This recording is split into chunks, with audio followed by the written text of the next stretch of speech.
I remember the day clearly, even though it feels like it happened in a different life. The sun was shining outside, but inside the office felt cold, distant, and strangely isolating. My family had always been close in appearance, laughter around the dinner table, shared holidays, and business discussions that I thought included me. But that morning, I discovered something I couldn't ignore. I walked past the glass doors of the conference room, expecting to join the weekly family business meeting as I usually did. But the room was full of my parents, my siblings, and a few senior managers. I wasn't on the list. They had held the meeting without even mentioning it to me. I stopped in the hallway, my heart sinking slowly, almost in disbelief. For a moment, I thought it was a mistake. Maybe they assumed I was busy. Maybe someone forgot to send the invite. I hesitated, looking through the glass walls, seeing my brother smile as he presented a project to my father. My mother nodded, taking notes, and everyone seemed engaged in the conversation. And yet, no one noticed me standing there, like I wasn't part of the room, like I didn't even exist. I walked away quietly, choosing not to interrupt. I needed a moment alone to process the mix of emotions flooding through me. Hurt, disappointment, and confusion swirled together. I had spent years helping build the business, learning its inner workings, investing time, money, and care, and yet here I was, excluded. And the bitter irony hit me. I was a major shareholder. More than half of the company belonged to me. I owned 51%, silently and legally, yet my family assumed I had no authority, no say, and no presence. The thought made my chest tight, but I didn't react immediately. I sat in my small office, looking out the window at the street below, watching people move through their lives with no knowledge of what was happening inside mine. I thought about all the times I had deferred to my parents' opinions, all the times I had let my siblings take the lead in projects, all the moments I had held back, hoping they would notice my dedication. They hadn't. They never had. And now the moment of truth was staring me in the face. My absence from the meeting wasn't a mistake. It was assumption, arrogance, and ignorance combined. I remembered the day I bought the shares quietly over the years, accumulating them slowly, without fanfare or announcement. I had taken this step not for power or revenge, but as a form of insurance, a quiet way to ensure that the business could never fail because I was excluded. And now that insurance was more than just numbers on paper. It was my quiet strength, my unacknowledged influence waiting to reveal itself. I took a deep breath, feeling the calm wash over me. Anger would not help. Humiliation would not help. What would help was clarity, strategy, and patience. I knew I had the upper hand, even if no one realized it yet. I spent the day reviewing the company's documents, board decisions, and my personal holdings. I confirmed every detail, 51% of the shares, legally binding, undeniable. My name may have been absent from the meeting room, but it was written into the foundation of the company, and the truth was mine alone. That evening, I made myself a cup of tea and sat at the kitchen table, thinking about my parents and siblings. How could they have assumed they could exclude me? How could they be so blind to the quiet work, the years of contributions, the sacrifices I had made? And yet, as I thought about it, I realized that their ignorance was also their weakness. They had underestimated me, assumed my silence meant passivity, assumed that being excluded would mean being powerless. But I was neither silent nor powerless. I had been invisible in their eyes, but not in reality. That night, as I watched the city lights reflect on the rain-soaked streets outside my window, I whispered softly to myself, "They think I am nothing. But the truth has always been mine." I smiled, not with malice, but with quiet confidence. The next morning, I walked into the office as usual, greeting everyone calmly. My father asked why I hadn't attended the meeting yesterday. I looked at him softly, letting my calm tone mask the storm inside. "I wasn't invited," I said quietly. There was a pause, a moment of hesitation, then an awkward attempt at apology. I let it pass. There was no need for confrontation yet. The stakes were higher than pride or anger. I had been patient, invisible, overlooked, but I had also been preparing. Quietly, steadily, calculating and observing. Every decision my family made in that meeting had unknowingly relied on my silent influence, and soon they would realize it. Over the next few days, I observed the board members, managers, and my siblings. They discussed strategies, finances, and operations without consulting me. I watched with calm precision, noting each flaw, each assumption, each miscalculation. It was fascinating in a quiet way to see how easily confidence without knowledge could falter. And yet I did not intervene. I did not reveal my position immediately. That would come in its own time with the perfect calmness, like a wave that rises silently before it hits. That evening, my brother laughed over coffee with one of the managers, bragging about the plans they had made without consulting me. I smiled quietly, keeping my thoughts private. Let them assume victory. Let them enjoy the illusion. Soon the truth would emerge, and it would not be dramatic, shouting, or violent. It would be undeniable, calm, and absolute. I had learned that the best revenge, the best revelation, is not in anger or humiliation, but in quiet, controlled power. And my power, my influence, my rightful place, had been waiting for the perfect moment all along. That night, as I reviewed the documents once more, confirming my legal control over 51% of the company, I felt a gentle warmth of satisfaction.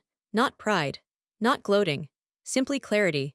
I had been overlooked, ignored, and underestimated, but the foundation of the business, the real authority, and the ultimate decision-making power had always been in my hands.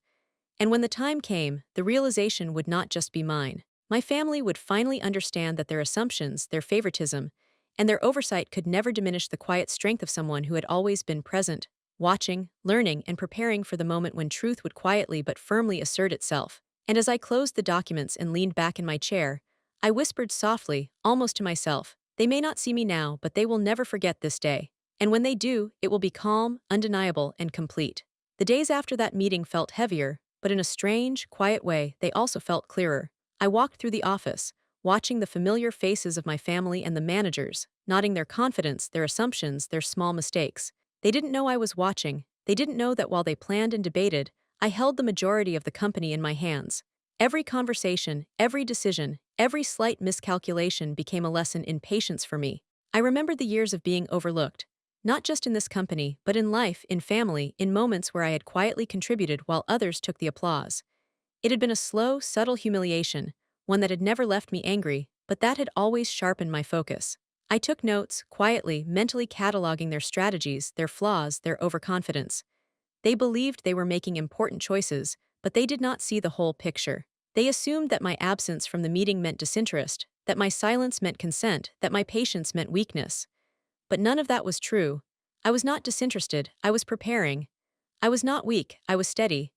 I was not consenting, I was waiting. Waiting for the perfect moment when truth and control would align perfectly, when the calm revelation of reality would unfold in a way that they could not ignore. That week, I overheard my brother discussing a potential investment with one of the managers.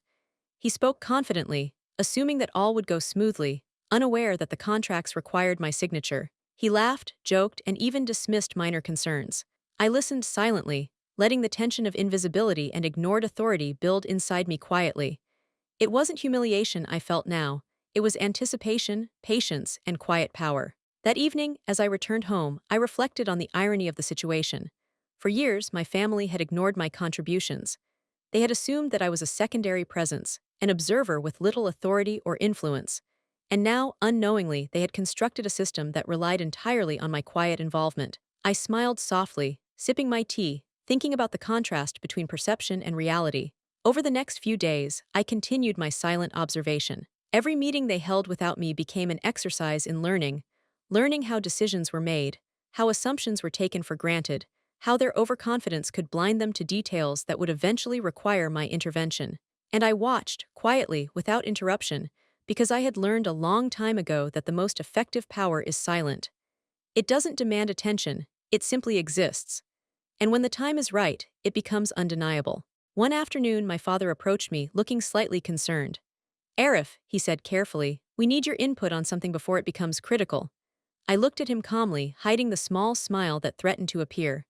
"Of course," I said softly, as if it were a casual request, not the moment where control would quietly shift. He handed me documents, and I reviewed them meticulously. I pointed out minor errors, suggested adjustments, and highlighted risks. My father nodded, somewhat surprised at my insight, and for the first time, I noticed a small flicker of realization in his eyes, an understanding that perhaps I had been more involved, more capable, and more essential than he had ever acknowledged. My brother, Rafi, stood beside him, listening quietly. He didn't yet understand the weight of my words, the quiet authority I carried, or the truth that I had always held 51% of the shares. But soon he would. That night, I stayed late in the office, reviewing the financial statements, cross-checking contracts, and ensuring that every detail was perfect. I wasn't doing this to show anyone, and I wasn't seeking recognition. I did it because responsibility mattered more than applause, because quiet preparation always precedes acknowledgement, because being invisible doesn't mean being powerless. And as I looked around at the empty desks, the dim lights, and the silent office, I felt a strange sense of peace. My patience, my diligence, and my calm observation were my true strengths, and they would soon speak louder than any meeting, any conversation, or any misunderstanding ever could. The next morning, the family gathered for another discussion. My father began talking about a new proposal. My brother presented his ideas confidently, and the managers nodded along. I listened carefully, making subtle corrections, nodding risks, and quietly guiding the conversation. Each suggestion I made was met with nods, sometimes surprise, and occasionally hesitation. And I realized then that the power of knowledge, preparation, and patience is not always immediate. It unfolds quietly, slowly, until the moment arrives when it can no longer be ignored. Days passed, and the situation continued to evolve. Minor issues began arising from the decisions made without me. Contracts required corrections. Investments needed review. Processes required oversight. Each time I intervened calmly, gently steering the family and the managers toward the right decision.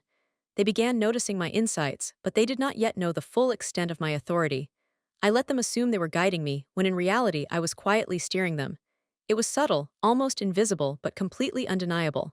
One evening, my mother came to me quietly in the office. She hesitated before speaking. "Arif, you seem to know everything about these decisions. How do you always catch the details we miss?" I looked at her softly, keeping my calm smile. "I just pay attention," I said quietly. "Sometimes being quiet gives you a better view of the bigger picture." She nodded, thoughtful, perhaps sensing that there was more truth in my words than she could yet understand. That night, I sat by the window, reflecting on the days that had passed. I thought about the irony of being excluded from the meeting while holding the majority of the shares. I thought about the patience, restraint, and diligence that had brought me to this point, and I realized that humiliation, invisibility, and exclusion can become the most powerful teachers, shaping quiet strength, resilience, and careful strategy. The family didn't know it yet, but every decision they had made, every assumption they had held, every slight they had thought irrelevant, it all depended, ultimately, on me. And soon, the moment would come when the quiet truth would be undeniable. A gentle smile crossed my face as I whispered softly to myself, "They may think I am absent, powerless, or irrelevant, but the foundation of everything they rely on has always been mine. And one day they will see it, calmly, clearly, and completely." That night, as the city lights reflected on the wet streets outside, I understood one thing clearly. Patience, observation, and quiet preparation are stronger than anger, confrontation, or loud triumph. And the revelation of invisible power is always more satisfying when it comes softly, deliberately, and undeniably. The day finally arrived when the tension I had felt for weeks could no longer be ignored. The family was gathered again for another business meeting, this time discussing a critical investment that would determine the company's future. My father, my siblings, and the managers all spoke with confidence, as if every detail was already in place. I walked in calmly, carrying my notes, my documents, and the quiet knowledge that I held 51% of the shares, the power to shape every decision. For years, I had remained silent, overlooked, invisible in their eyes, but now the quiet truth was in my hands. My brother began presenting his plan, smiling confidently, unaware of the subtle gaps in his strategy. I listened carefully, noting each flaw, each misstep, each assumption he made. I didn't interrupt at first. I let them speak, letting the overconfidence build. There is a certain beauty in watching people believe they are in control, only to realize slowly that the foundation they rely on belongs to someone else entirely. My mother, as always, nodded along, making small suggestions, unaware that the quiet strength in the room was not hers, nor my brother, but mine. When the discussion reached a critical point, an investment that required unanimous approval, I finally spoke. "Before we finalize this, there's something we need to clarify," I said softly, calmly, almost as if making a gentle observation. Heads turned, eyes focused, and the room went quiet. "I noticed several risks that were overlooked, and I believe we should review the contracts before proceeding," I continued. My father looked at me, slightly surprised, a small flicker of realization crossing his face. "Arif, you mean?" My calm tone made them lean in, and I took a deep breath. "I hold 51% of the company's shares," I said quietly, letting the words settle slowly in the room. Silence followed. My brother's confident smile faded. The managers looked at me, suddenly understanding the weight of what I had just revealed. My parents sat frozen, processing the fact that the person they had overlooked, excluded, and underestimated all these years had been the one with ultimate authority. I watched them carefully, feeling neither anger nor triumph, only calm clarity. "This means every decision, every investment, and every approval requires my involvement," I said gently. "I have always cared for the company, but being excluded does not change the responsibilities I hold." My father opened his mouth, trying to speak, but no words came. My mother's hands trembled slightly as she reached for her notebook, as if recording the truth she had never acknowledged before. My brother, Rafi, looked at me with wide eyes, the arrogance that had once defined him replaced by shock and a dawning understanding. I didn't realize, he stammered softly. I nodded calmly, placing the documents on the table. You didn't. And that's why it's important that from now on, every decision is made together, with awareness, respect, and understanding of the responsibilities we all hold. The room was quiet, heavy with the realization that the invisible had always been the most powerful presence in their midst. My parents slowly exhaled, as if a weight had been lifted and replaced with the knowledge of the truth. And in that silence, I felt a calm satisfaction. Not pride, not revenge, just the quiet recognition of what patience, diligence, and quiet strength can achieve. Over the next hour, I guided them through the contracts, explaining the risks, pointing out overlooked clauses, and suggesting safer strategies.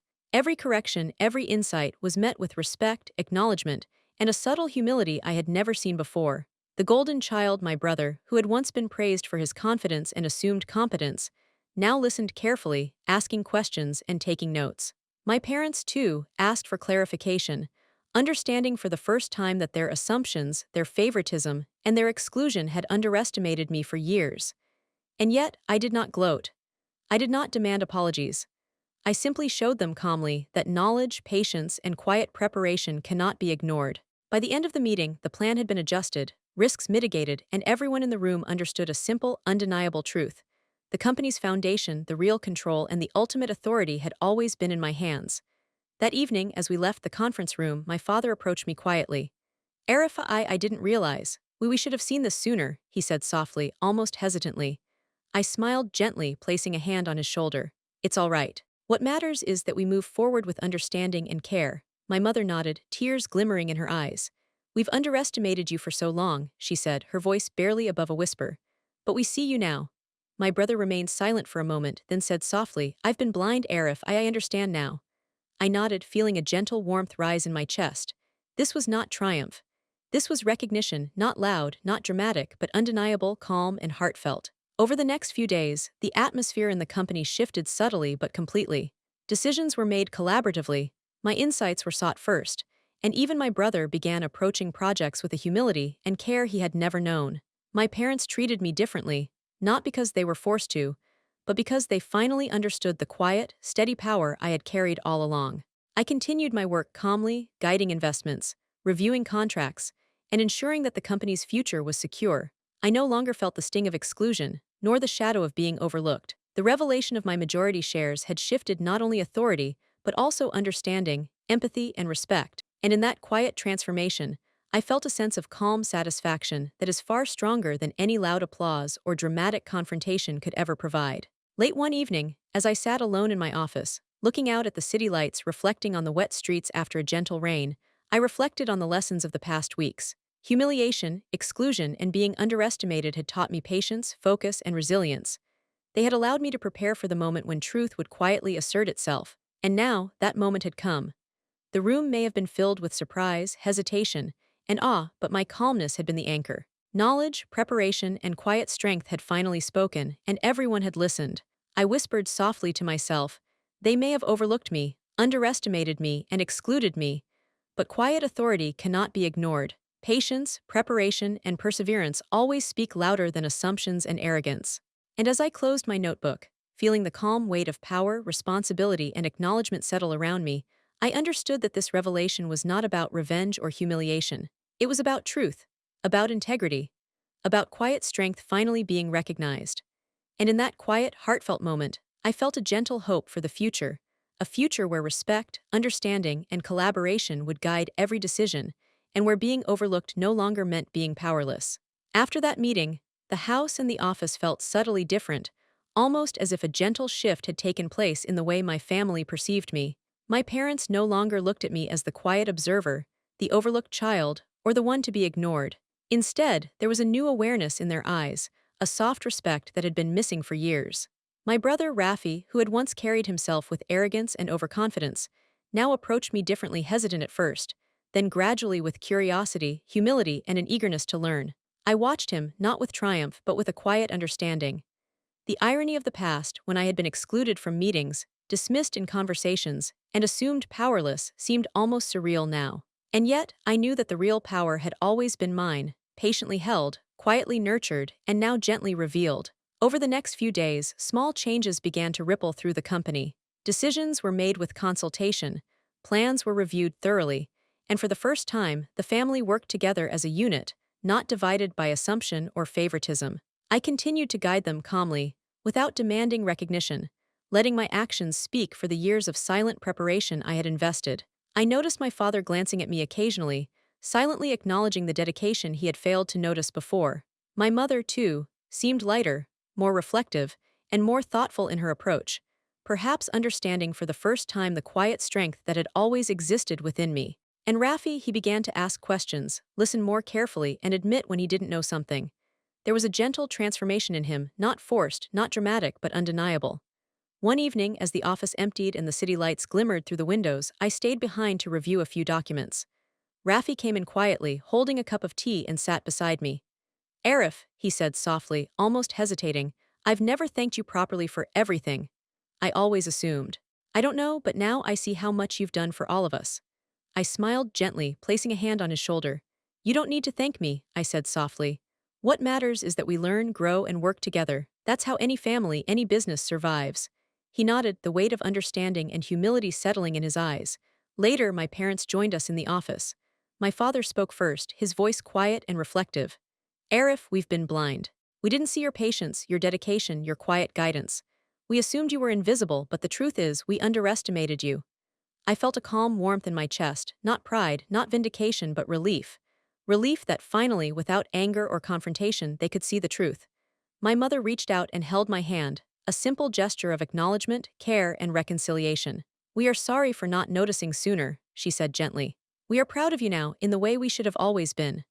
I nodded softly, understanding that acknowledgement does not erase the past, but it shapes the future. And that was enough. Over the following weeks, our family worked together more harmoniously than ever. Decisions were made with collaboration, respect, and understanding. My brother grew into a capable, thoughtful leader, guided quietly by experience and humility. My parents became supportive, attentive, and more aware of the quiet contributions that often go unseen. And I continued my work, calm, steady, and focused, not seeking recognition, but embracing the knowledge that patience, preparation, and quiet strength always reveal themselves in the right moment. One rainy evening, as I stood by the window watching the reflections of city lights dance on wet streets, I thought back to all the times I had been excluded, underestimated, and overlooked. The feelings of humiliation had once felt heavy, painful, and isolating, but now they had transformed into lessons. Lessons in patience, resilience, and silent perseverance. I realized that life often tests us in subtle, quiet ways, giving us the chance to grow, prepare, and cultivate strength in the moments when no one is watching. And when the moment of recognition finally arrives, it does so not with anger or shouting, but with calm, undeniable clarity. That night, I whispered softly to myself, being overlooked never meant I was powerless. Silence, patience, and steady action have always been my allies, and I knew it to be true. Over the next few months, the family's dynamics continued to evolve, subtly but meaningfully. My parents learned to trust my judgment without questioning, to value my advice without suspicion. My brother sought guidance more than approval, and together we built a stronger, more resilient company than before. And through it all, I maintained a quiet humility, knowing that the true measure of strength is not in being noticed, but in being consistent, thoughtful, and steadfast, whether anyone sees it or not. One afternoon, as I walked through the office, I noticed my parents and my brother discussing a project, consulting with each other, listening and learning. I paused, smiling softly. This was the change I had hoped for, not humiliation, not revenge, not dominance, but understanding, respect, and quiet harmony. I realized then that my journey, once filled with exclusion and assumption, had led to something far more meaningful. A family that now sees, appreciates, and collaborates, not because I demanded it, but because I demonstrated the power of patience, integrity, and quiet strength. And in that calm, reflective moment, I felt a deep sense of fulfillment. Not for power, not for acknowledgement, but for the truth that had always existed quietly, waiting to be recognized. And as the sun set behind the city skyline, casting a gentle golden light across the office, I whispered softly, almost to myself, even when overlooked, underestimated, or excluded, quiet perseverance, steady preparation, and unwavering patience will always reveal the truth. And sometimes, that truth is the most powerful lesson of all. That night, as the office grew quiet and the family left, I stayed behind for a moment, reflecting on the journey. Humiliation had taught resilience. Exclusion had taught patience. Being invisible had taught focus and quiet observation. And now, recognition, not loud or dramatic, but calm, heartfelt, and genuine, had arrived. I understood finally that the best victories are not those announced with fanfare, but those quietly, deliberately earned, and gently revealed. And in that quiet victory, the warmth of peace, understanding, and family harmony settled around me like a gentle embrace, proving that even when life overlooks us, the steady, patient, and thoughtful heart will always find its place and be seen, eventually, in the way that truly matters.